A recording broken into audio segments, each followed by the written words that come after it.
Welcome to Crossley Axminster. We're going to talk a little bit about maintenance of custom woven Axminster wool carpeting. Please understand that Crossley Axminster is a manufacturer of flooring products. We are not the professional maintenance people, but we're going to guide you on a few of the points and provide you with information on where to get professional information. You will need to determine the type of face yarn used in the carpeting that you're trying to maintain. Our carpet is made as a woven Axminster with synthetic backing yarns, but the face yarn is made with 80% wool and 20% nylon, and it is blended together and should be maintained as a wool carpet. Other carpets in your facility may have 100% nylon face yarn and therefore require different maintenance chemicals for that product.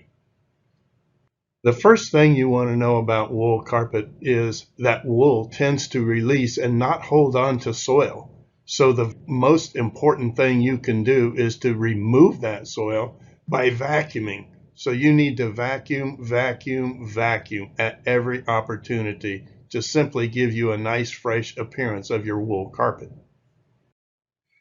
All spun yarn wool carpets have loose fiber ends in them.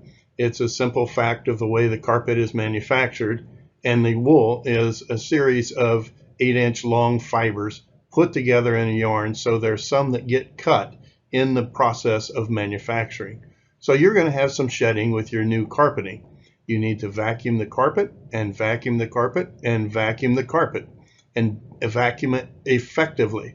That means having a vacuum cleaner bag that is at or below half full. When it gets over half full, the efficiency of the vacuum is lessened. So if you want the most effective use of your labor or your time, is keep emptying out that vacuum cleaner bag and getting a new bag, whatever it takes, and make sure you've got your vacuum cleaner with a beater bar. Don't use just a simple backpack sprayer without a beater bar. Get the beater bar to loosen some of those fibers and get them removed from the carpet. It's not a defect. It's just a simple method of way we manufacture the carpet. This will dissipate very quickly depending on how much vacuuming you've done and how much traffic you've had on your carpet. Let's talk about shading for just a minute. Shading is a phenomenon that happens in carpet where the pile yarn changes direction randomly, and it may or may not happen more or less severe, but it makes the light reflect off of the yarn slightly different, so you will see it. And some people think of it as watermarking or pooling because it almost looks like the carpet may be wet in that area. It is not a manufacturing defect. It happens rarely. And if you had a lot of color and pattern and eye movement across the design, you probably won't even notice it if it does occur. But one thing I want you to know is it is not caused by the way you've maintained the carpet. There's no maintenance cure for it. There's no fixing it. There's no reversing it. So it's just something that may happen. It happens in higher grades of quality material. Now you need to plan your maintenance program. There are several things you need to do. First, talk about preventative maintenance, daily maintenance, what you're going to do every day, interim maintenance, that means every so often, and then schedule and put a schedule together on long-term maintenance of your carpet. Let's talk about walk-off mats for just a little bit and how they apply to the preventative maintenance. Of course, the more walk-off mats you have, the less soil that's going to enter into your facility. Therefore, your maintenance will be much easier. So I certainly want to identify areas where you would put them, of course, in front of the front door. The quicker you can get it off of their shoes before it walks through your facility, the better off it is. Another place would be coming from the food service area. So you can put the walk-off mats in your kitchen and prevent a lot of maintenance problems out in the dining room. Topical treatments, these are another thing I want to talk about. Topical treatments are a preventative thing that people would use on a synthetic yarn, like a nylon. They would add a Scotch Guard or a Teflon coating or something of that nature. This is not something that we do on wool, because wool tends to reject soil anyway. And if you put any type of topical treatment on it, it will probably walk off of the carpet and be less effective as it walks off, therefore making it slightly different in one area than another. So we do not recommend topical treatments. And the only other thing is, please be sure to use wool-safe tested chemicals on your wool carpet to make sure you're not doing damage to the fibers and or going to try to remove any color from the fiber itself as well. Okay, let's talk a little bit about the daily maintenance that you do at your facility. First thing, of course, we've already talked about is vacuum, vacuum, vacuum. That's the most important thing you can do, of course, and keep your vacuums in good operating condition with good belts. Now, the other thing you can do, and this is where it's going to get to be more effective of your vacuuming, is identify the areas that need to be vacuumed more than once a day and make sure they get done that way.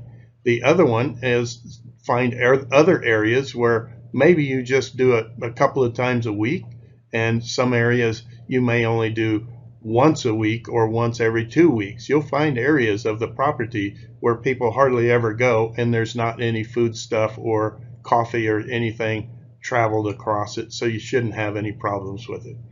Then we come to spot cleaning. This is where the one that usually gets most people. And I'll just tell you one thing right off the bat. The difference between a spot and a stain is usually just time.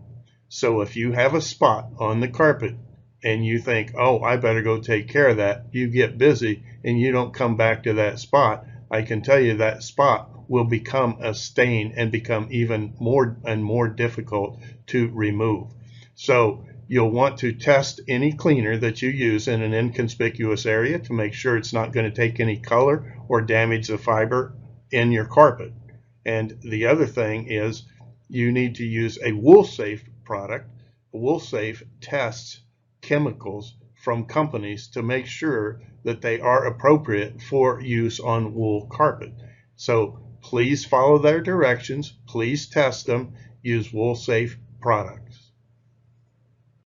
For interim maintenance, we use, or recommend, I should say, the encapsulation system, where you will get some encapsulation solution and it goes into a backpack sprayer and is sprayed onto the area to be maintained. Once that's sprayed onto the area, you will increase the effectiveness of this solution by using a counter-rotating or a pile lifter, and Karcher makes a very good product for that, and it will agitate this solution into the carpet very quickly, and within about 30 minutes this solution should have removed the soil or encapsulated the soil into crystals that are dry, and then you can simply vacuum the crystals away.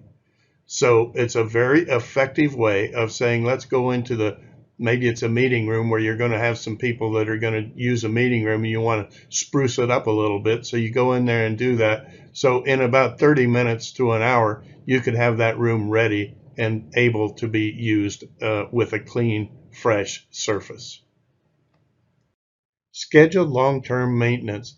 What we're doing now is taking the detergent solution that you would use, you'll put it into a sprayer, and you'll spray this chemical solution onto the carpeting. Of course, you want to block this off. You don't want people walking across there and then walking onto your other carpet. So keep it blocked off, spray the detergent solution on it, then you have your extractor. The extractor will be loaded with a mild acidic or a neutralizing rinse water in it, and this will go over the carpeting that you've sprayed this solution on. This allows the detergent solution more time to dwell on the fiber, therefore cleaning the fiber more effectively.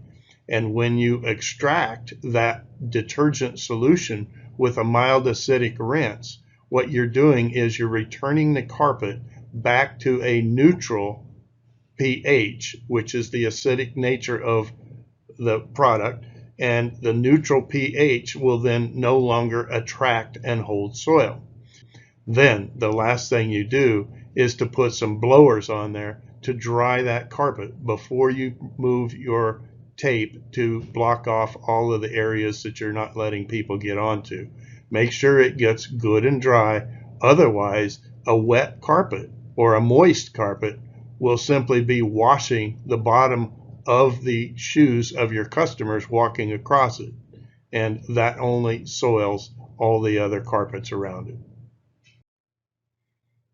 Well, we've talked about how to clean and what the cleaning methods should be.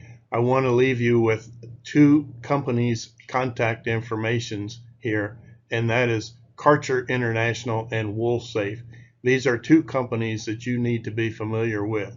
Karcher is a company that is willing to help you explain all the procedures and techniques for cleaning, and they also manufacture the best cleaning equipment in the industry. This cleaning equipment, whether it's vacuums or extractors or whatever it is very, very good. It's institutional and it will do the job for you. The WoolSafe group is a company that tests chemicals to find out what detergents are suitable for use on wool products and use on wool products effectively and will not damage or remove color from the fibers. So these people are very important for you to know and to be in contact with. Here are their logos and their contact information. On behalf of Crossley Axminster, I'd like to thank you for taking the time to learn a little bit more about how to maintain the products you've chosen to purchase from us. Thank you very much.